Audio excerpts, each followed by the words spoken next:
नमस्कार, मैं डॉक्टर गंगाराम पांडे अपने YouTube चैनल संस्कृत मंदाकिनी पे आप सभी का स्वागत करता हूं। तत्पुरुष समास हम लोग पढ़ रहे थे। तत्पुरुष समास में जो पिछली कक्षा हुई थी वो नए समास हम लोग पढ़ रहे थे। नए समास में जहां पर पिछली कक्षा समाप्त हुई थी वो सूत्र था कुगति प्रादेयः। कुगति प्रादेयः जो सूत्र है, ये सूत्र जो है तो कु का मतलब होता है कुत्सित अर्थ में जो है, गति मतलब जिनकी गति संज्ञा किए हैं, और प्रादेयः मतलब जो प्रादि हैं, इनकी जो है समर्थ सुबंत शब्दों के साथ समास होता है, ऐसा ये सूत्र ने कहा था। जिसमें कु शब्द के द्वारा मतलब कुत्सित के अर्थ में जो शब्द आया था, जो प्रयोग आया था, वो शब्द था कुपुरुषः। कुपुरुषः का विग्रह किए थे कुत्सितः पुरुषः कुपुरुषः। तो ये तो हो गया कु के बारे में। इसी तरह से कुत्सित के अर्थ में इसी तरह से कुमाता, कुत्सिता माता कुमाता, इसी तरह से कुदृष्टि, कुत्सिता दृष्टि कुदृष्टि, ये शब्द हम लोग सिद्ध किए थे। इसके बाद कहते हैं, इसी सूत्र में आता है गति, मतलब जो गति संज्ञक शब्द हैं। अब गति संज्ञक शब्द कौन, तो होता क्या है कि जो प्रादि हैं, प्रप्राप सम अनुो निश निर्दुष दुर्वियांगनी आदि, इनकी उपसर्गा क्रिया योगे, इस सूत्र के द्वारा क्रिया के योग में उपसर्ग संज्ञा होती है, और गतिश्च से क्या होता है कि गति संज्ञा होती है। तो ऐसे जो गति संज्ञक शब्द हैं, अब उनका क्या करेंगे कि उनका यहाँ पर समास होगा। तो यहाँ पर एक सूत्र आता है उरियादिच्वी डाचश्च। उरियादिच्वी डाचश्च ये सूत्र यहाँ पर लिखा है। उरियादि का मतलब होता है कि जो एक उरियादि क्या है, उरी करके एक गण है, ठीक है, उरी करके क्या है गण है, और उरियादि गण में जो पठित शब्द हैं मतलब उरी आदि, उरियादि मतलब उरी आदि, तो उरी क्या है गण है, और उस गण में जितने पठित शब्द हैं उन शब्द वो सारे शब्द लिए जाएंगे।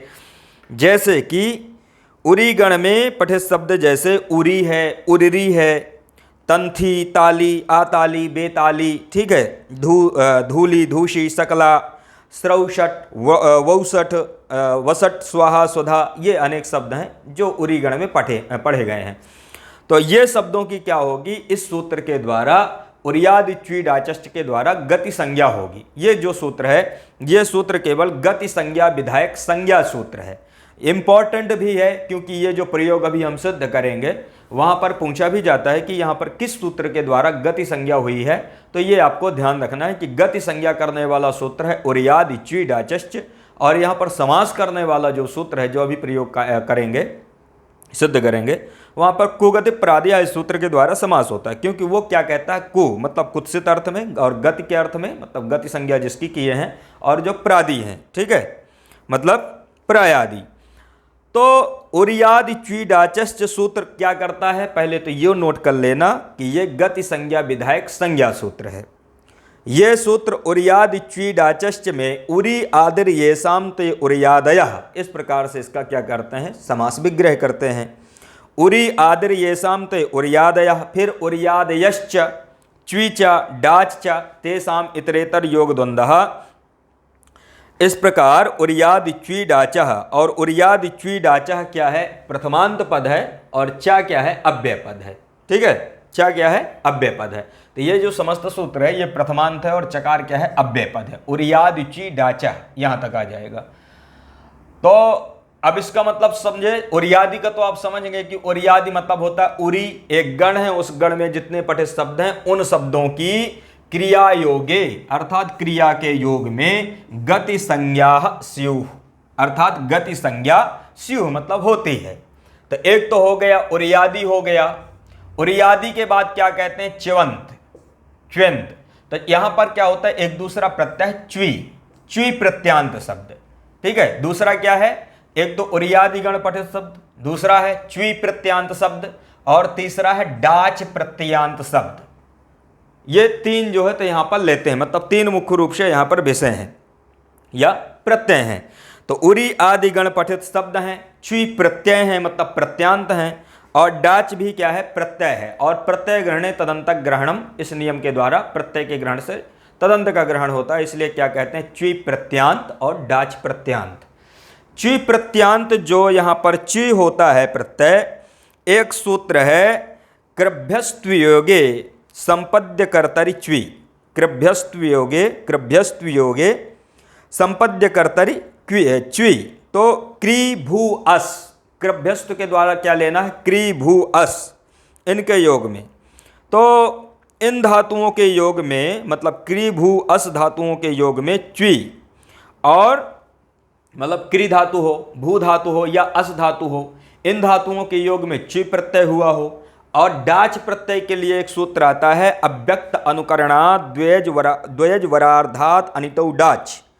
अव्यक्त अनुकरणात् द्वयज वरार्धात् अनितौ डाच, ये जो है तो डाच प्रत्यय करने वाला सूत्र है। तो डाच प्रत्यय करने वाला सूत्र कौन है? अव्यक्त अनुकरणात् एक सूत्र है और द्वयज वरार्धात् अनितौ डाच, इस सूत्र के द्वारा क्या होता है? डाच प्रत्यय होता है।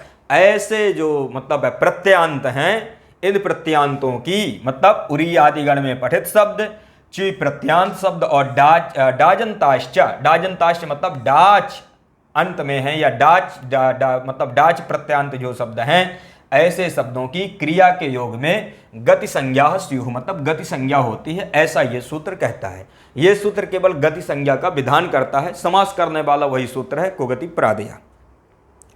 अब यहाँ पर प्रयोग कौन बनते हैं? तो कु का तो समझ में आ गए थे, कु के उदाहरण तो कुत्सितः पुरुषा ये बन गए थे। अब यहाँ पर क्या आता है कि उरियादि गण पठित शब्द, तो ये भी क्या होंगे? इनकी भी जब गति संज्ञा होगी तो गति संज्ञा होने से गति समास विधायक जो सूत्र है कोगति प्रादेय, उस सूत्र से क्या होगा? समास होगा। तो उरी आदि गण पठित शब्द हैं कौन? तो उरी आदि गण पठित शब्द हैं उरीकृत्य। ठीक है, कौन है? उरीकृत्य। उरीकृत्य, तो उरीकृत्य क्या है? ये उरी गण में मतलब उरी जो गण है उस गण में ये पठित शब्द है। उरीकृत्य या उरीकृत्य दोनों वही हैं।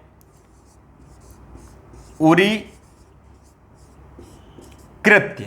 उरीकृत्य का मतलब होता है स्वीकार करके। जैसे किसी चीज का आप स्वीकार करते हैं कोई भी चीज, तो वहां पर आप प्रयोग कर सकते हैं कि उरीकृत्य या उरीकृत्य। तो उरीकृत्य का मतलब क्या है? स्वीकार करके। तो उरीकृत्य में हुआ क्या है कि ये उरी जो है ये क्या है? उरी गण पठित शब्द ही है, मुख्य शब्द है। तो उरी कृत्वा इस प्रकार से क्या कर लेना है? यहाँ पर अलौकिक विग्रह, यहाँ पर इसका जो होता है ये क्या करते हैं? ये इस प्रकार से अलौकिक विग्रह होता है। उरी कृत्वा, केवल इतना ही है यहाँ पर। अलौकिक विग्रह में उरी कृत्य का जैसे यदि आपसे लौकिक विग्रह पूछता है तो आपको ध्यान देना है कि इसका अलौकिक विग्रह में उरी कृत्वा अलग अलग हैं। उरी कृत्वा ऐसे आपको क्या करना है? इसका अलौकिक विग्रह करना है। ठीक है, यहां पर कोई सुप विभक्ति नहीं है क्योंकि दोनों पद क्या हैं? अव्यय हैं। तो दोनों अव्यय हैं तो इसलिए कोई सुप विभक्ति नहीं है, क्योंकि सुप का क्या होता है? अव्यादाप सुपा इस सूत्र से लोक हो जाता है। तो यहां पर क्या होता है कि अब जैसे उरी गणपाठ है मतलब गणपठित शब्द है और कृत्वा क्या है? क्री धातु से त्वा प्रत्यय हुआ है। कृत्वा में क्री धातु से कौन सा प्रत्यय? त्वा प्रत्यय। त्वा प्रत्यय होने से यहां पर कृत्वा के योग में इस सूत्र से उरी की मतलब ये जो सूत्र है, क्योंकि कृत्वा ये कहता है ना कि क्रिया योगे, तो क्रिया है, इस क्रिया के योग में उरियादि गण पठित शब्द कौन हुआ? उरी, और इस शब्द की क्या हो गई? गति संज्ञा। तो ये सूत्र केवल गति संज्ञा का विधान करता है। अब गति संज्ञा से होगा क्या? तो अब यहां पर जब गति संज्ञा होती है तो एक सूत्र आता है कोगति प्रादेय। इस सूत्र को पढ़े हैं। कोगति प्रादेय से होता क्या है कि समास हो जाता है, क्योंकि वो सूत्र कहता है कि गति संज्ञक शब्द हो, तो गति संज्ञक शब्द है ही, क्योंकि उरियादि च्वी डाचश्च से क्या किए हैं? गति संज्ञा। समास होने के बाद कोगति प्रादेय से फिर क्या करते हैं? तदनंतर प्रातिपदिक संज्ञा कर्तव्य समासाश्च और सुपोधातु प्रातिपदिक यो से सुप न होने से यहाँ पर विभक्ति का लुक नहीं होता, तो उसका कोई प्रसंग नहीं है। तो जो रूप बनता है वो केवल क्या बनता है? उरी कृत्वा। उरी कृत्वा में होता क्या है कि चूंकि ये कृदंत का प्रत्यय है, त्वा प्रत्यय, तो एक सूत्र है समासे अनई पूर्वो अक्तो ल्यप तो ल्यप। समासे अनई पूर्वो तो ल्यप, इस सूत्र से क्या होता है कि त्वा के स्थान पर ल्यप हो जाता है। त्वा के स्थान पर क्या होता है?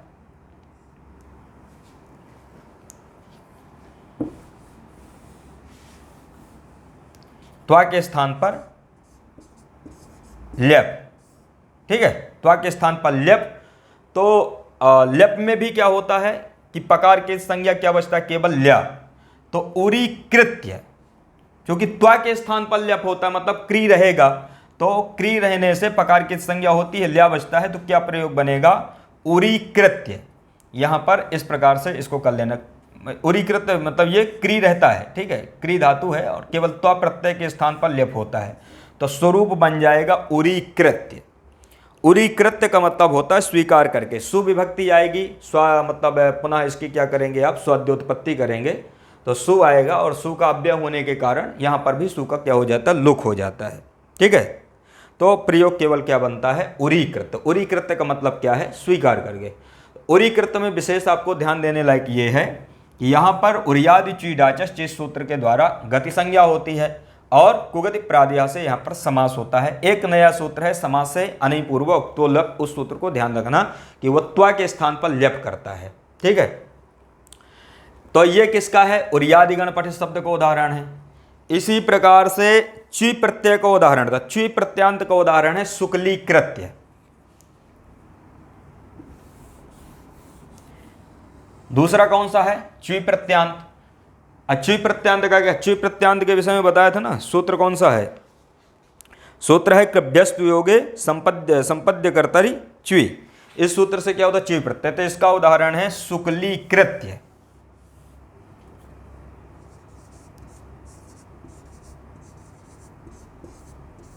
शुक्लीकृत्य, इस प्रकार से इसको बना लेना है।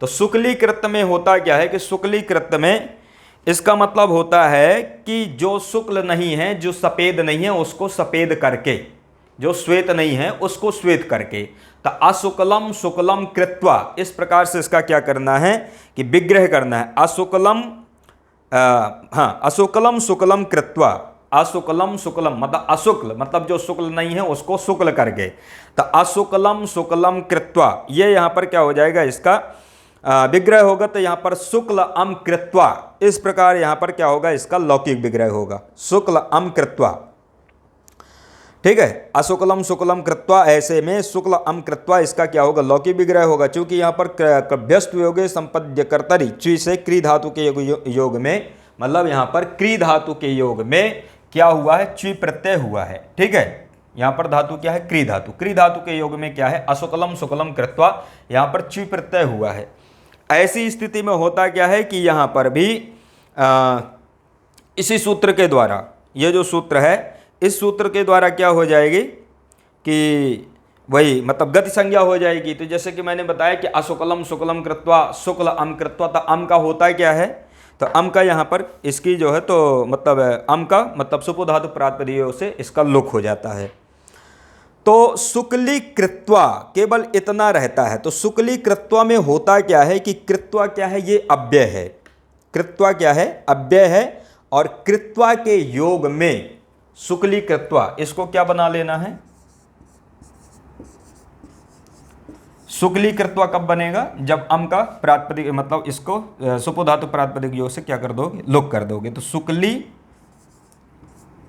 कृत्वा। अशुक्ली कृत्वा में फिर क्या होगा, कृत्वा क्या है, अव्यय है, तो इस अव्यय के योग में ये जो च्वी प्रत्यांत शब्द है तो इसकी क्या हो जाएगी, गति संज्ञा इसकी भी हो जाएगी। तो गति संज्ञा हो जाएगी, गति संज्ञा होने से वो जो सूत्र है कुगति प्रादिया से क्या हो जाएगा, समास हो जाएगा। समास होने पर फिर वही प्रातिपदिक संज्ञा, चूंकि ये अव्यय है, सुप न होने के कारण सुपलुक का कोई प्रसंग नहीं है, तो शुक्ली कृत्वा केवल यही बनता है। और शुक्ली कृत्वा में होगा क्या कि यहाँ पर वही एक सूत्र जो है समासे अनिपूर्वो अक्तोल्यप, उसके स्थान पर तो यहाँ पर जो त्व प्रत्यय है, त्व प्रत्यय के स्थान पर क्या हो जाएगा, ल्यप। ल्यप में पकार की संज्ञा, तो क्या बचेगा, शुक्ली कृत्य, क्योंकि क्री धातु रहेगी ही, तो रूप बन जाएगा शुक्ली कृत्य, ऐसे रूप बन जाएगा शुक्लीकृत। पुनः क्या करोगे, स्वाद्योत्पत्ति करोगे, और स्वाद्योत्पत्ति में यहाँ पर सु का जो तो अव्यत्वेन लोक हो जाएगा, तो रूप केवल बनेगा शुक्लीकृत। तो ये आपका प्रयोग है शुक्लीकृत, ठीक है। तो ये किसका उदाहरण है, च्वी प्रत्यांत का। ये पूछा भी जाता है कि च्वी प्रत्यांत का उदाहरण कौन है, तो ध्यान रखना शुक्लीकृत च्वी प्रत्यांत का उदाहरण है। अब इसके बाद तीसरा आता है डाच प्रत्यांत का, ठीक है। तो डाच के विषय में क्या बताया था, अव्यक्त अनुकरणात् द्वयच वरार्धात अनितौ डाच, इस सूत्र से डाच प्रत्यय होता। तो डाच प्रत्यय को उदाहरण है पटपटाकृत्य,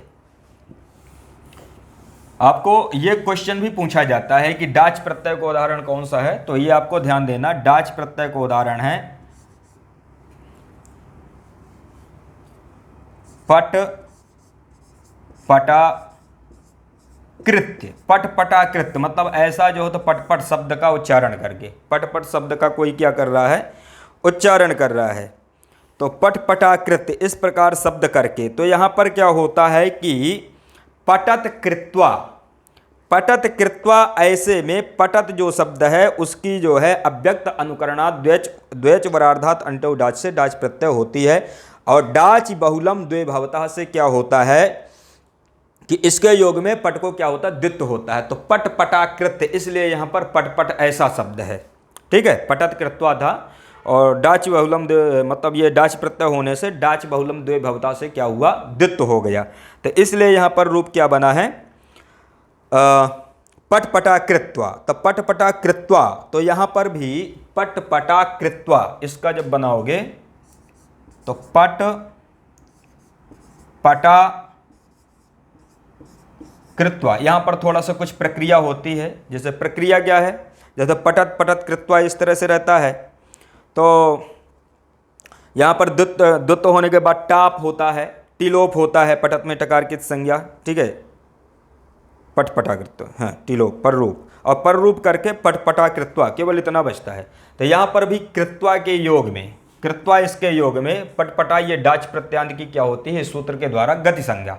गति संज्ञा होने से क्या होगा कि कुगत प्रादिया से समास हो जाएगा। समास होने के बाद फिर वही जो तो पट पटा कृत्वा ऐसा रहता है, पट पटा कृत्वा। अब पट पटा कृत्वा में होगा क्या कि समासे अन्य पूर्वो अक्तोल्यप, ये सूत्र है, समासे अनय पूर्वो अक्तोल्यप, उस सूत्र के द्वारा क्या होगा, कृत्वा में जो त्वा है, त्वा के स्थान पर ल्यप हो जाए। ल्यप में पकार की संज्ञा होती है, केवल क्या बचता है, ल्या, क्री से मिला दोगे तो कृत्य, तो रूप क्या बनेगा फिर, पट पटा कृत्य। सु आएगा, सु का भी अव्यक्त में लोक हो जाएगा, तो रूप बन जाएगा पट पटा कृत्य। ये ऐसे इनको बनाना है। तो उरी कृत्य, शुक्ली कृत्य, पट पटा कृत्य, ये जो तीन उदाहरण हैं, ये तीनों उदाहरण एक जो है तो उरियादि गण में है, दूसरा ची प्रत्यांत का है, ची प्रत्यांत का कौन है, शुक्ली कृत्य है, तीसरा डाच प्रत्यांत का उदाहरण कौन है, पट पटा कृत्य, मतलब पटपट ऐसा शब्द कोई कर रहा है, तो ये इसका मतलब ये है। इसके बाद कुगति प्रादयः, इस जो सूत्र है, तो कगति प्रादयः में कुगति और प्रादि, तीसरा शब्द क्या आता है, प्रा आदि की। तो प्रा आदि की भी क्या होती है, मतलब प्रा आदि का भी क्या होता है, समास होता है। तो प्रादि का उदाहरण यहां पर देते हैं सुपुरुषः। हाँ, प्रादि का उदाहरण क्या है, सुपुरुष, क्योंकि जो सु है वो किस में है, प्रादि में है, इसलिए जो है तो प्रादि का उदाहरण क्या है, सुपुरुषः।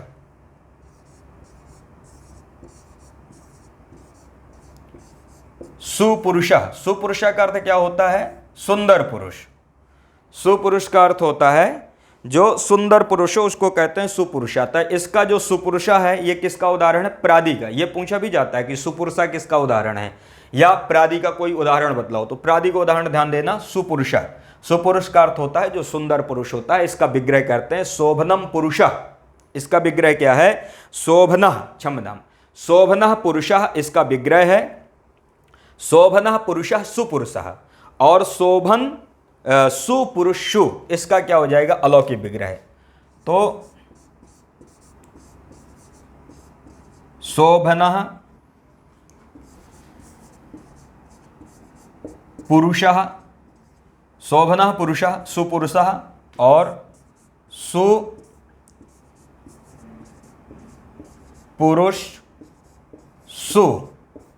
सुपुरुषु, क्योंकि ये प्रादि है और इससे जो तो विभक्ति आ गई पुरुषु, तो सुपुरुषु ये क्या हो जाएगा, इसका अलौकिक विग्रह हो जाएगा।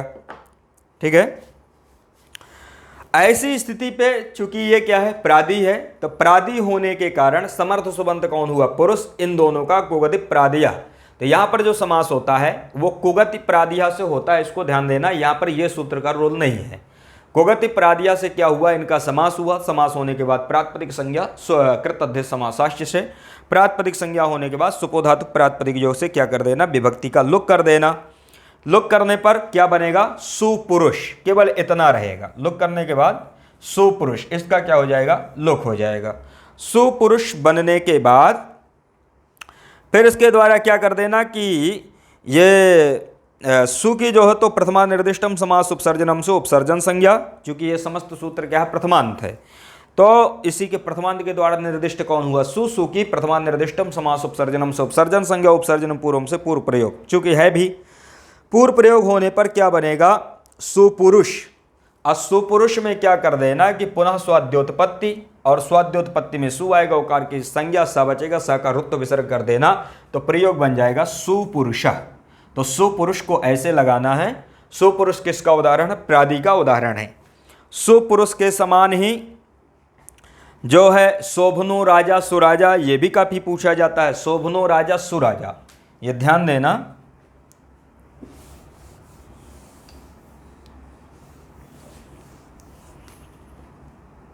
शोभनो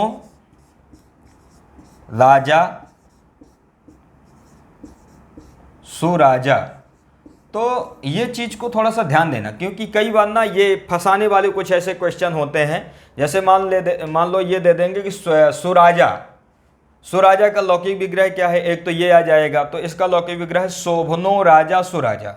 एक बार ये भी दे देते हैं इस टाइप से क्वेश्चन कि शोभनो राजा, और फिर इसके बाद डैश डैश डैश मतलब छोड़ देंगे, 4 ऑप्शन दे देंगे। एक दे देंगे सुराजा, एक दे देंगे सुराज, एक दे देंगे सुरागी, एक सुराजी, इस प्रकार से ऑप्शन दे देते हैं। तो ध्यान देना कि ये सुराजा है यहाँ पर, ठीक है?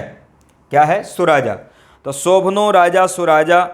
इसी तरह से दुष्टो जनो दुर्जनः, चूंकि ये भी क्या है? प्रादि है, दुर। और निंदितम दिनम दुर्दिनम, तो दुर्दिनम दुर भी यहाँ क्या है? प्रादि है। इसी तरह से सुष्ठु भाषितम सुभाषितम, तो सुष्ठु भाषितम सुभाषितम, निंदितम दिनम दुर्दिनम, ये भी क्या है? ये इसी में प्रादि समास में इनकी सिद्धि हो जाएगी। तो यहाँ पर जो है तो इसके उदाहरण हो जाते हैं पूरे।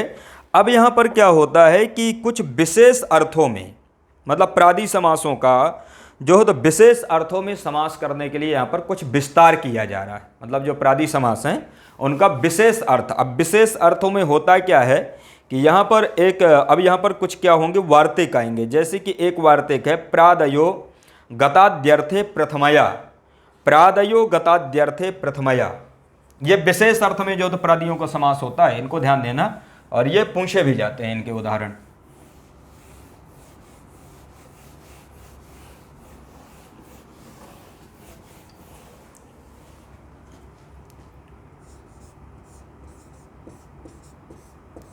प्रादयो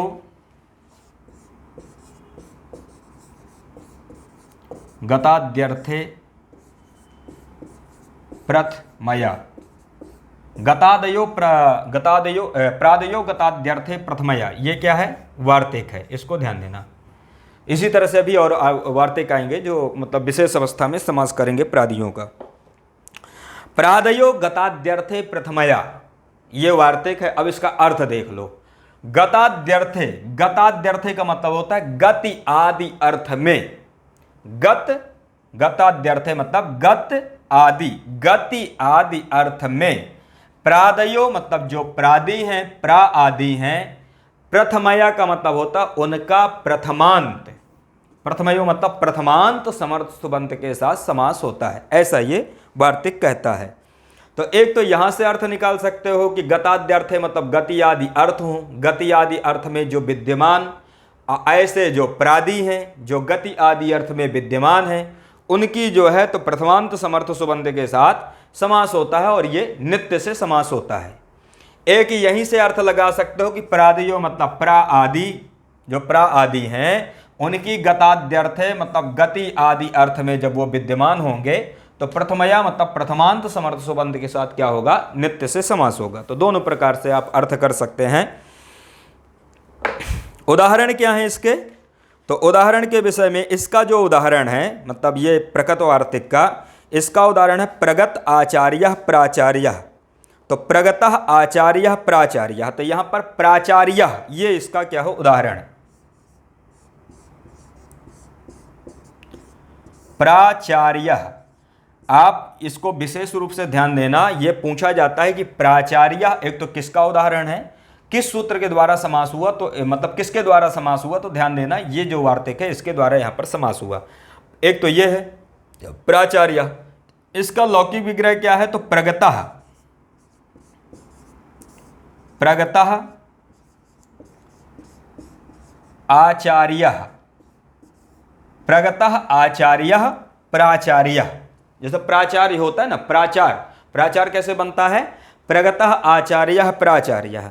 इसका मतलब यह होता है कि जो श्रेष्ठ आचार्य है, मतलब आचार्यों से जो ऊंचा पद होता है उसको क्या कहते हैं, प्राचार्य। मतलब जो श्रेष्ठ है, श्रेष्ठ आचार्य है, अपने विषय में जो दक्ष है, ऐसे भी इसका अर्थ करते हैं।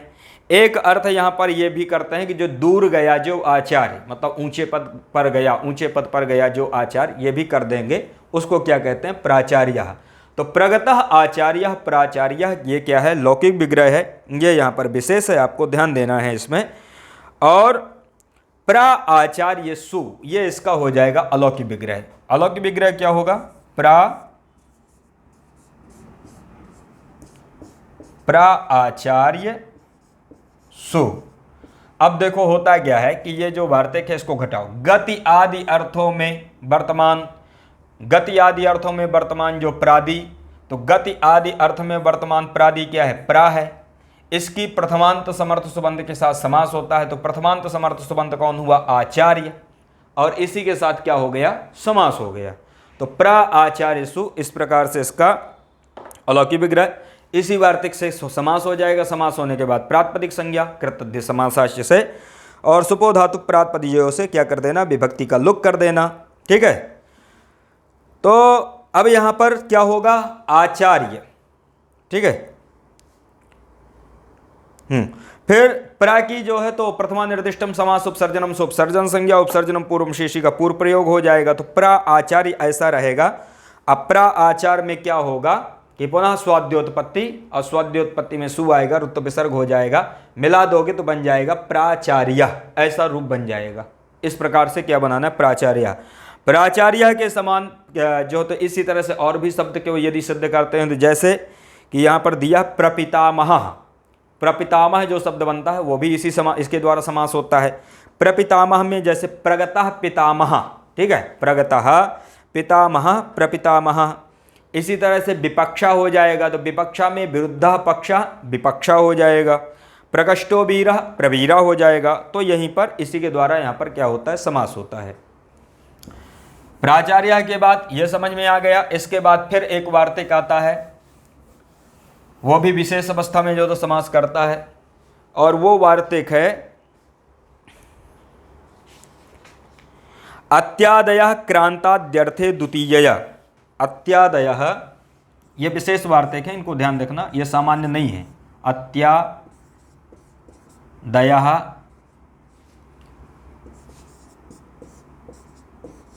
क्रांताद्यर्थे द्वितीयया।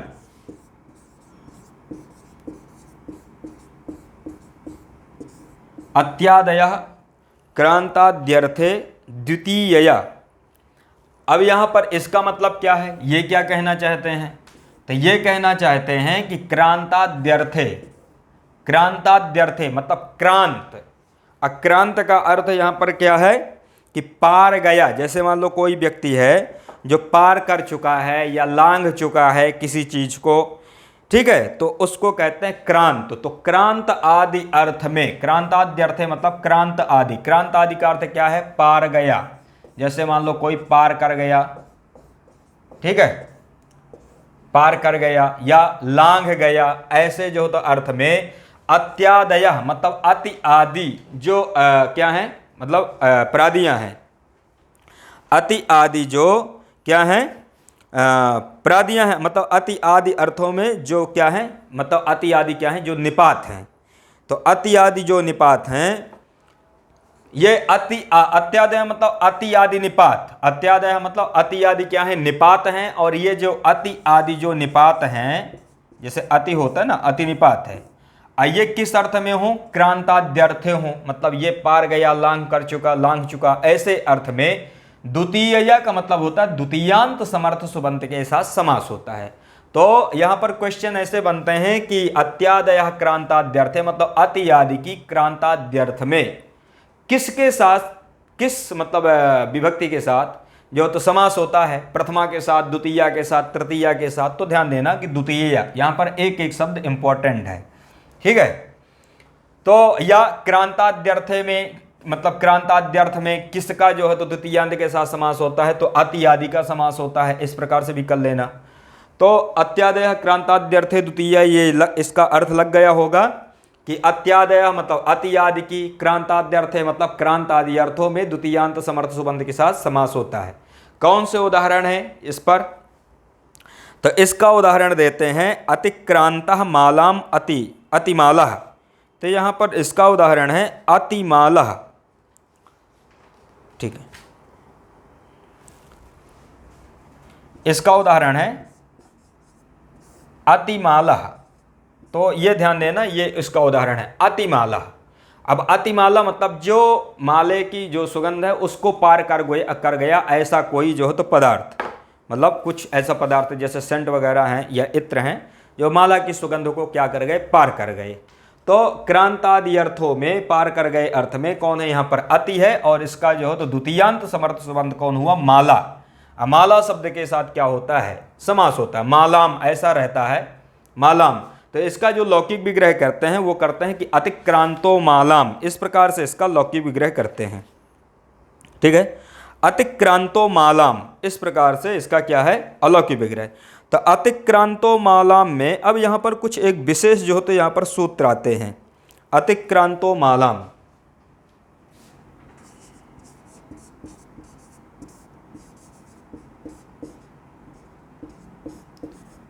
अतिक्रांतो मालाम, ऐसा इसका जो हो तो विग्रह करते हैं। अब अतिक्रांतो मालाम में होता क्या है कि यहाँ पर कुछ विशेष सूत्र आते हैं, जैसे कि एक सूत्र है यहाँ पर, एक विभक्ति चा अपूर्व निपाते, एक विभक्ति चा अपूर्व निपाते। ये सूत्र जो है उपसर्जन संज्ञा करता है, उपसर्जन संज्ञा विधायक संज्ञा सूत्र है। ये भी बहुत महत्वपूर्ण सूत्र है, और महत्वपूर्ण इसलिए है क्योंकि ये पूछा जाता है कि अतिक्रांतो अतिमाला में किस सूत्र के द्वारा उपसर्जन संज्ञा होती है, ठीक है, किसके द्वारा। तो ये भी ध्यान रखना है कि यहाँ पर एक विभक्ति चा अपूर्व निपाते के द्वारा भी उपसर्जन संज्ञा होती है। सूत्र क्या है, एक विभक्ति चा अपूर्व निपाते। अब ये जो सूत्र है एक विभक्ति चा अपूर्व निपाते,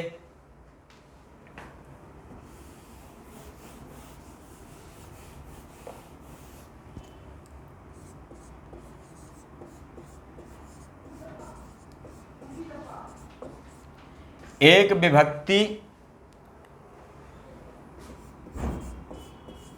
चा पूर्व निपाते,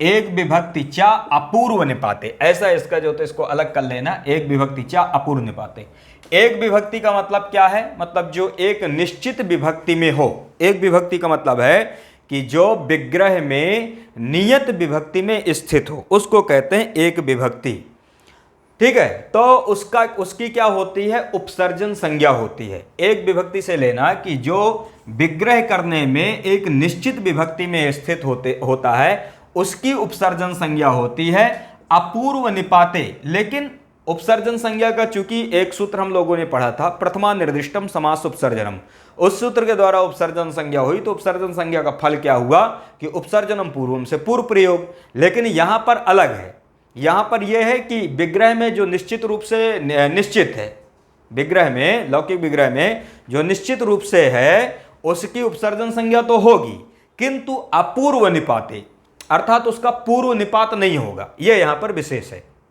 यह उपसर्जन संज्ञा करता है किंतु पूर्व निपात यह सूत्र नहीं करता, मतलब उस पद का पूर्व निपात नहीं होता। अब उपसर्जन संज्ञा का फल क्या है यहां पर कि एक सूत्र है गोस्त्रीय उपसर्जनस्व, उस सूत्र के द्वारा ह्रस्व करना, जिसकी उपसर्जन संज्ञा हो उसका क्या होगा, ह्रस्व होगा। तो एक विभक्ति चा अपूर्व निपाते, ये जो सूत्र है ये कहता है, इसकी वृत्ति में है कि विग्रहे यन्नियत विभक्तिकम तद उपसर्जन संज्ञम स्यान ना तु तस्य पूर्व निपाता। यह इसका अर्थ है। विग्रह यन नियत विभक्तिकम, इसका मतलब है कि विग्रह में, यन मतलब जो, नियत विभक्तिकम मतलब निश्चित विभक्ति में स्थित हो, तद उपसर्जन संज्ञम, उसकी उपसर्जन संज्ञा होती है, श्यान ना तू तस्य पूर्व निपाता, और ना तू तस्य पूर्व निपाता, लेकिन उसका पूर्व निपात नहीं होता, यह इसका अर्थ है, इसकी वृत्ति है, अब लिखी है, देख लेना। तो ये तो हो गया। अब विग्रह में नियत विभक्ति में स्थित कैसे है, तो जैसे मैंने कहा कि अतिमाला जो प्रयोग है, तो इसका एक की है कि अतिक्रांतो मालाम, ठीक है, अतिक्रांतो मालाम अतिमाला, इसी तरह से अतिक्रांतेन मालाम अतिमाला, अतिक्रांताय मालाम अतिमाला, अतिक्रांतात मालाम अतिमाला, अतिक्रांतस्य मालाम अतिमाला, इस प्रकार से जो तो इसका जब विग्रह करते हैं तो ध्यान देना कि यहां पर अतिक्रांतो जो शब्द है ना, सारी चेंजिंग जो मतलब अंतर आ रहा है वो कहां पर आ रहा है, अतिक्रांतों में, लेकिन मालाम में कोई अंतर नहीं आ रहा। कोई भी हम मतलब विभक्ति में करते हैं कि अतिक्रांतेन या अतिक्रांता, ठीक है, या अतिक्रांताय या अतिक्रांतात, तृतीया चतुर्थी पंचमी द्वितीया सब में करते हैं, तो यहां पर अंतर है, लेकिन यहां पर कोई भी अंतर नहीं आ रहा। इसका मतलब यह हुआ कि लौकिक विग्रह में ये जो मालाम शब्द है ये क्या है, निश्चित विभक्ति में स्थित है, और निश्चित विभक्ति क्या है, द्वितीया विभक्ति। निश्चित विभक्ति क्या है, द्वितीया विभक्ति, मतलब ये द्वितीया में ही स्थित है। इसका जो है तो चेंज न तृतीया चतुर्थी पंचमी में ये नहीं बदल रहा, बल्कि केवल क्या बदल रहा है, ये। तो विग्रह या नियत विभक्तिकम जो सूत्र कहता है उसकी उपसर्जन संज्ञा होती है नातु तस्य पूर्व निपाता, तो इसकी क्या हो जाएगी, उपसर्जन संज्ञा, ठीक है, इसकी हो जाएगी उपसर्जन संज्ञा, ऐसा ये कहता है। अभी इसका जो तो फल पता चलेगा। तो अतिक्रांतो मालाम अतिमाला, इसका क्या किए थे हम कि इसका लौकिक विग्रह कर दिए, ठीक है। तो लौकिक विग्रह होने पर फिर क्या होता है कि माला अम अति, ठीक है, अभी इसका थोड़ा सा प्रयोग देख लेना, अतिक्रांतो मालाम का, फिर ये सूत्र आ जाएंगे। ये समझाने के लिए मैंने आपको बताया था, माला अम अति, ये इसका क्या हो जाएगा, अलौकिक विग्रह हो जाएगा, ठीक है, माला अम अति, माला अम अति, ठीक है, ऐसा क्या है, ये अलौकिक विग्रह है। ये जो वार्तिक है इस वार्तिक को यहां पर घटा लेना। क्रांताद्यर्थ है, मतलब क्रांतादि अर्थों में अत्यादय जो वर्तमान जो अतियादि हैं उनकी द्वितीयांत समर्थ सुबंध के साथ समास होता है, ऐसा ये सूत्र कहता है। अब क्रांताद्यर्थ है, मतलब क्रांतादि अर्थों में कौन है, यहां पर अति है, क्योंकि माला का जो अतिक्रमण कर गया हो ऐसा कोई पदार्थ, उसके सुगंध का अतिक्रमण करने वाला, इसकी तो ऐसा कौन है, अति है। अति का जो है तो द्वितीयांत समर्थ संबंध कौन हुआ, माला। द्वितीयांत समर्थ संबंध कौन हुआ, माला। इसके साथ क्या हो जाता है, समास हो जाता है। समास होने के बाद प्रातिपदिक संज्ञा सुपो धातु प्रातिपदिक से विभक्ति का लोक हो जाएगा, क्या बनेगा, माला अति, ऐसा जो हो तो ये बन जाता है। माला अति बनने के बाद फिर क्या होगा कि प्रथमा निर्दिष्टम समास उपसर्जनम से जो मतलब सूत्र है उपसर्जन संज्ञा करने वाला एक सूत्र है प्रथमा निर्दिष्टम समास उपसर्जनम से, उससे क्या होगी कि अति की उपसर्जन संज्ञा हो जाएगी और इसका क्या हो जाएगा, पूर्व प्रयोग हो जाएगा। पूर्व प्रयोग होने पर क्या बनेगा, अतिमाला। देखते जाना प्रक्रिया कैसे होती है। तब क्या होगा, अति माला, ऐसे होता है यहां पर। अतिमाला बनने के बाद फिर क्या होगा, तब यहां पर क्या होता है कि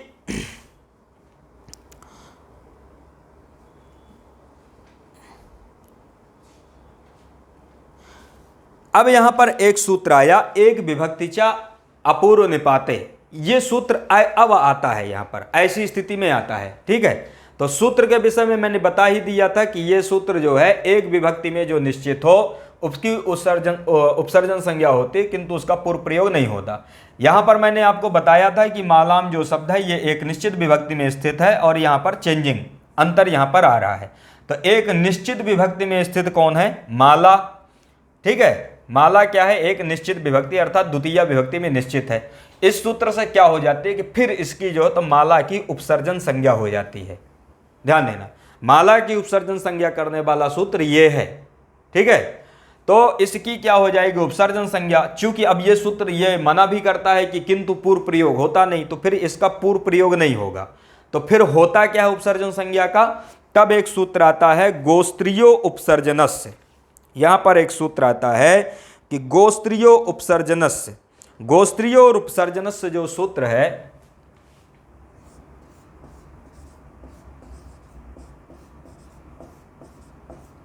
गोस्त्रियो उपसर्जनस्य ये सूत्र है। ये सूत्र अब आता है ऐसी स्थिति में, तो ये सूत्र क्या कहता है, गोस्त्रीय उपसर्जनस्य। ये सूत्र कहता है कि उपसर्जनम यो गो शब्दः, ये सूत्र है गोस्त्रीय उपसर्जनस्य। इस सूत्र को लिख लेना, ह्रस्व विधायक सूत्र है। ठीक है, गोस्त्रीय उपसर्जनस्य क्या है, ह्रस्व विधायक। ये ह्रस्व का क्या करता है, विधान करता है, तो ह्रस्व विधायक सूत्र है। तो ये सूत्र फिर क्या करेगा, इसके बाद ये सूत्र आता है। ठीक है, ये पहले ये सूत्र लगा, एक विभक्ति चापूर्व निपाते माला में उपसर्जन संज्ञा किया किंतु पूर्व निपात नहीं हुआ। उपसर्जन संज्ञा का फल यहां पर क्या है कि गोस्त्रीय उपसर्जनस्य सूत्र आया। यह सूत्र कहता है गोस्त्रीय उपसर्जनस्य कि उपसर्जनम यो गो शब्दः, अर्थात उपसर्जन जो गो शब्द, उपसर्जनम यो गो शब्दः, इसका मतलब हुआ कि उपसर्जन जो गो शब्द और स्त्री प्रत्यांतंच, और स्त्री प्रत्यांत शब्द या तो उपसर्जन संज्ञक गो शब्द हो। ठीक है, गोस्त्रीय उपसर्जन से का मतलब ये जो कहना चाहता है, ये कहता है कि गो या स्त्रियो, या तो गो उपसर्जन संज्ञक हो या स्त्रियो मतलब स्त्रीवाची शब्द जो हो तो उपसर्जन संज्ञक हो। ठीक है, समझ में आया। उपसर्जन संज्ञक या तो गो शब्द हो या उपसर्जन संज्ञक स्त्रीलिंग जो हो तो प्रातिपदिक हो, तो उसको क्या होता है, ह्रस्व होता है, ऐसा यह सूत्र कहता है। तो यह समझ में आ गया कि गोस्त्रीय उपसर्जन से क्या कहता है कि या तो गो उपसर्जन संज्ञक हो या स्त्रियो मतलब स्त्रीवाची शब्द उपसर्जन संज्ञक हो, उपसर्जन से मतलब उपसर्जन संज्ञा हो, तो उसको क्या होता है, ह्रस्व होता है, ऐसा ये कहा। तो ध्यान देना कि यहां पर माला जो शब्द है, माला शब्द क्या है, यहां पर स्त्रीवाची शब्द है, तो ये है क्या, उपसर्जन संज्ञक भी है, क्योंकि एक व्यक्ति चा पूर्ण निपाते से इसकी क्या की है, उपसर्जन संज्ञा की है। इसी को इस सूत्र के द्वारा क्या हो जाएगा, ह्रस्व हो जाएगा। तो ह्रस्व होने से क्या बचेगा, अतिमाल। ह्रस्व होने से क्या होगा, अतिमाल, और पुनः स्वाद्योत्पत्ति से क्या कर देना, सु ले आना, सु का रुत्व विसर्ग हो जाएगा, तो प्रयोग बनेगा अतिमाला। इस प्रकार से अतिमाला की क्या करना है, सिद्धि करना है। यह समझ में आ गया। इसी तरह से जैसे अतिक्रांतो मालम अतिमाला बनता है, यहां भी आपको ध्यान देना है। यह भी पूछता है कि अतिक्रांतो मालम, इसके बाद शून्य डैश डैश डैश छोड़ देगा, ऑप्शन में दे देगा अतिमाला। तो एक तो ये वाला विसर्ग युक्त होगा, ये वाला जो शब्द स्वरूप है ये शुद्ध है। ध्यान देना, इसको पूरा स्ट्रक्चर बिल्कुल एकदम दिमाग में बैठा लेना। यदि मान लो विसर्ग हटा के यदि दीर्घ कर देता है तो अशुद्ध है। ठीक है, तो आपको ध्यान देना कि अतिमाला में लकार ह्रस्व है और यहां पर रुत्व विसर्ग है, तो अतिमाला ये वाला शुद्ध रूप है। यदि अतिमाला दीर्घ करता है तो वो अशुद्ध रूप है। ठीक है, अतिमाला की तरह ही अतिक्रांतो मानुषम अतिमानुषः अतिक्रांता अर्थः अत्यर्थः, इस प्रकार से ये भी क्या होंगे, शब्द जो तो इसी के द्वारा, इसी वार्तिक के द्वारा सिद्ध हो जाते हैं। तो ये भी समझ में आ गया, ये वार्तिक हो गया पूरा।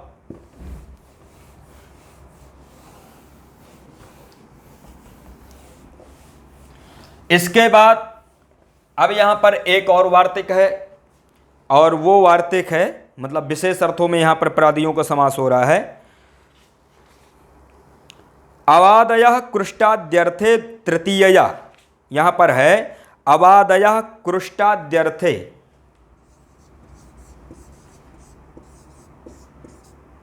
अवादयः कृष्टाद्यर्थे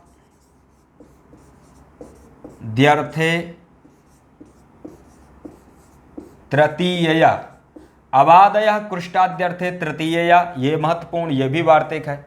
ये वार्तिक क्या कहता है, तो ये कहता है कि कृष्टाद्यर्थे, कृष्टाद्यर्थे मतलब कृष्ट आदि अर्थों में, अकृष्ट मतलब जैसे कूजित है या आहूत है, जैसे मान लो कोई पक्षी की आवाज़ है, जैसे कोयल के द्वारा कूजित, इस प्रकार से कोयल के द्वारा बुलाया गया। अब वो बुलाया गया तो ये सम्यक अर्थ होता नहीं, बल्कि क्या कहेंगे, कोयल के द्वारा कूजित। तो कुष्ट, कृष्ट का अर्थ क्या है, कूजित। कोयल के द्वारा कूजित मतलब कोयल से कूजित ऐसा कोई प्रदेश या ऐसा कोई स्थान। तो कृष्ट आदि अर्थों में अवादयः अर्थात अव आदि जो प्रादियां हैं, ये इनका जो है, तो कृष्ट आदि अर्थों में अवादि जो प्रादि है, इसका तृतीया मतलब तृतीयांत समर्थ सुबंध के साथ समास होता है, ऐसा ये कहता है। इसका उदाहरण है अवकोकिलः। तो इसका उदाहरण क्या है, अवकोकिलः इसका उदाहरण है। ध्यान देना, अवकोकिलः में कौन से, किसके द्वारा समास हुआ है, तो इस वार्तिक को यहां पर ध्यान दे लेना, अवादय कृष्टाद्यर्थे तृतीया, इसके द्वारा समास हुआ है। अवकोकिलः जो वार्तिक है, इसका जो लौकिक विग्रह है वो है कि अवकृष्टः कोकिलया, अवकृष्टः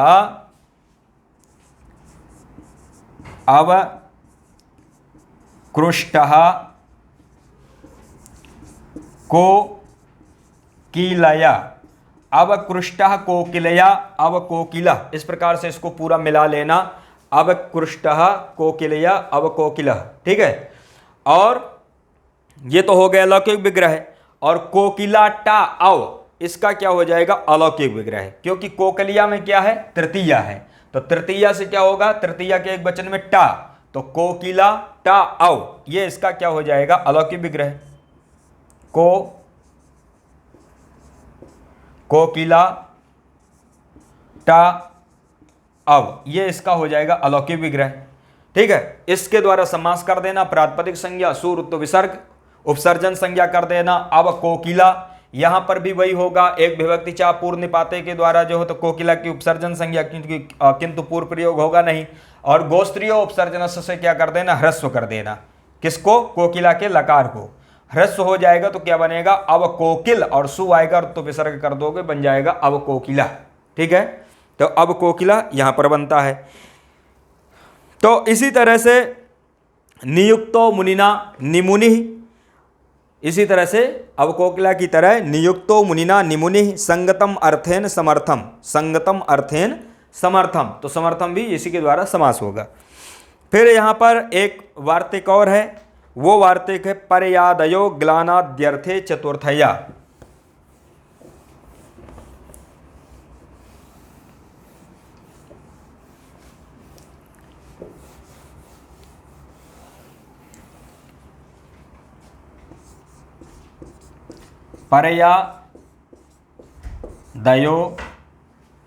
पर्यादयो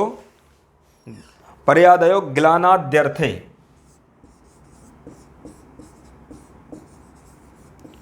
ग्लानाद्यर्थे चतुर्थया, पर्यादयो ग्लानाद्यर्थे चतुर्थया, ये वार्तिक है। ये वार्तिक क्या कहता है कि ग्लानाद्यर्थे, ग्लानाद्यर्थे का मतलब होता है ग्लानि, जो खिन्न होता है ना व्यक्ति, उसको कहता है ग्लानि। ग्लानि मतलब खिन्न, दुखी, इस अर्थों में पर्यादय मतलब जो परि आदि जो मतलब प्रादियां हैं, इनकी चतुर्थया मतलब चतुर्थ जो हो तो समर्थ सुबंध के साथ समास होता है। तो परि आदि जो हैं, परि आदि ग्लानि आदि अर्थ में होंगे तो चतुर्थी समर्थ सुबंध के साथ समास होगा, ऐसा जो है तो ये इसका अर्थ है, ठीक है। तो जैसे कि मैंने ग्लानाद्यर्थे का अर्थ क्या बतलाया कि दुखी, खिन्न, ऐसे जो है तो इन अर्थों में थका हुआ। तो इसका उदाहरण क्या है, पर्यध्ययनः, पर्यध्ययनः, पर्यध्ययनः। आप मुख्य रूप से यदि आपको ये उदाहरण भी याद हो गए ना तो समस्या नहीं होगी, क्योंकि इसमें यही मुख्य पूछा जाता है कि पर्यध्ययनः में किस सूत्र के द्वारा समास हो, किसके द्वारा समास हुआ, तो ये वार्तिक को याद कर लेना, इसके द्वारा समास हुआ है। पर्यध्ययनः तो एक तो ये हो जाता है। अब पर्यध्ययनः का ये मतलब और क्या ध्यान देने लायक है, तो इसका लौकिक विग्रह है, जैसे परिग्लानः अध्ययनाय, इसका लौकिक विग्रह है परिग्लानः, परिग्लानः अध्ययनाय, अध्ययनाय। इसका मतलब यह है कि कोई व्यक्ति है जो अध्ययन से, पढ़ने से जो है तो क्या हो रहा है, खिन्न हो रहा है, पढ़ने से, अध्ययन करने से खिन्न हो रहा है या थका महसूस कर रहा है। इस प्रकार से जो है इसका अर्थ होगा कि परिग्लान अध्ययनाय, अध्ययन से जो है क्या हो रहा है, खिन्न हो रहा है। तो परिग्लान अध्ययनाय, इसका जो तो अलौकिक विग्रह करोगे अध्ययन गे परि, क्योंकि अध्ययन गे क्यों होगा, क्योंकि अध्ययनाय में क्या है, चतुर्थी है। तो अध्ययन शब्द से चतुर्थी के एक वचन में क्या होगा, गे। तो अध्ययन गे परि, इस प्रकार से क्या कर देना, अलौकिक विग्रह कर देना। इसके द्वारा क्या कर देना, समास कर देना। प्रातिपदिक संज्ञा सुपो धातु प्रातिपदिक से विभक्ति का लुक, ठीक है। प्रथमा निर्दिष्टम समास उपसर्जनम से उपसर्जन संज्ञा परि अध्ययन, ठीक है। उपसर्जनम पूर्वम से पूर्व प्रयोग परि अध्ययन, ठीक है। अब परि अध्ययन के बाद फिर क्या हो जाएगा कि यहां पर हाँ परि अध्ययन, और परि अध्ययन की प्रातिपदिक संज्ञा सुप करके, और यहां पर परि अध्ययन में परि में क्या है, पकार उत्तरवर्ती इकार, रकार उत्तरवर्ती इकार है, अध्ययन अच है, यण कर देना परियध्यन, और सु आएगा और तो विसर्ग हो जाएगा, क्या बन जाएगा, परियध्यन। इस प्रकार से ये रूप बना लेना। इसके बाद एक और लास्ट का वार्तिक है, अंतिम वार्तिक है यहां पर, निरादयः क्रांताद्यर्थे पंचम्याः। निरादयः क्रांताद्यर्थे, निरादयः क्रांताद्यर्थे, तो निरादयः क्रांताद्यर्थे पंचम्याः।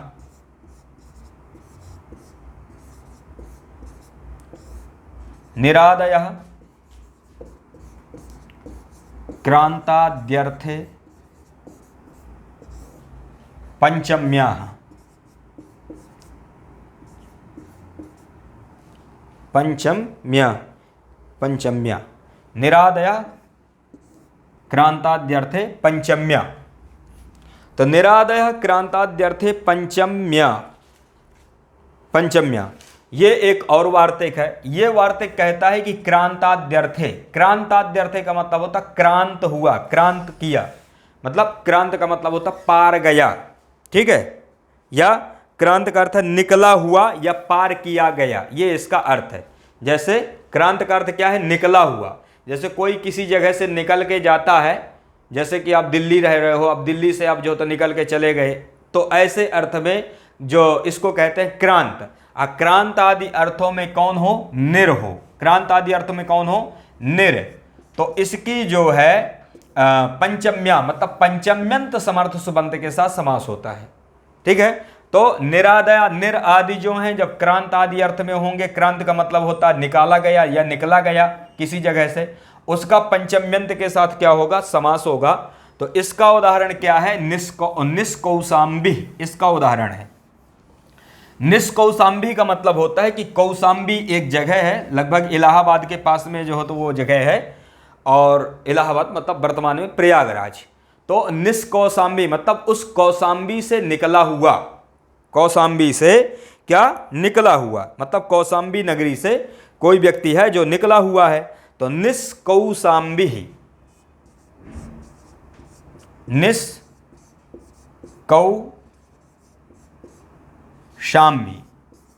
निष्कौशाम्बी, इस प्रकार से ये क्या होता है, ये रूप बनता है। तो निष्कौशाम्बी में होता क्या है, इसका मतलब समझ में आया कि जो कौशाम्बी से निकला हुआ हो। तो निष्कौशाम्बी में यहां पर निष्क्रांतः कौशाम्ब्याः, निष्क्रांतः, निष्क्रांतः कौशाम्ब्याः,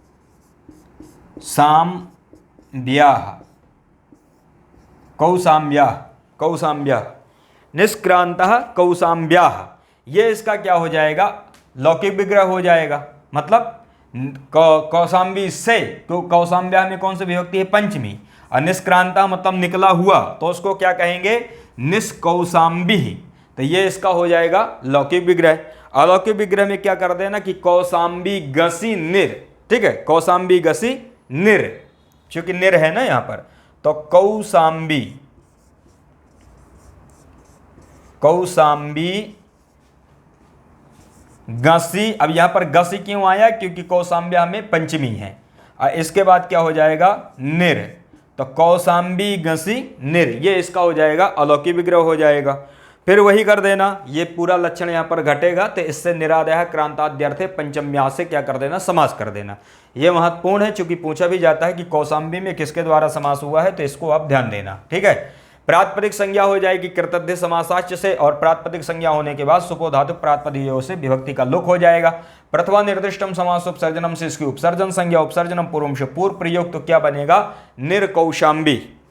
ठीक है, तो निर्कौशाम्बी होने के बाद फिर क्या कर देना कि यहां पर एक विभक्ति चा अपूर्व निपाते से कौशाम्बी की क्या कर देना उपसर्जन संज्ञा। ठीक है, और उपसर्जन संज्ञा होने से कौशाम्बी की भी उपसर्जन संज्ञा होते हैं, किससे, एक विभक्ति चा अपूर्व निपाते से, और उपसर्जन संज्ञा से होगा क्या कि गोस्त्रियो उपसर्जनस्य, ये सूत्र है, गोस्त्रियो उपसर्जनस्य से कौशाम्बी को क्या कर देना ह्रस्व कर देना। कौशाम्बी में जो बकारोत्तरवर्ती दीर्घ इकार है इसको क्या कर देना ह्रस्व, तो ह्रस्व होने से क्या बनेगा कौशाम्बी, क्या होगा कौशाम्बी, निर्कौशाम्बी ऐसे रहेगा। मैं लिख दे रहा हूं एक बार ताकि आपको समझ में आ जाएगा।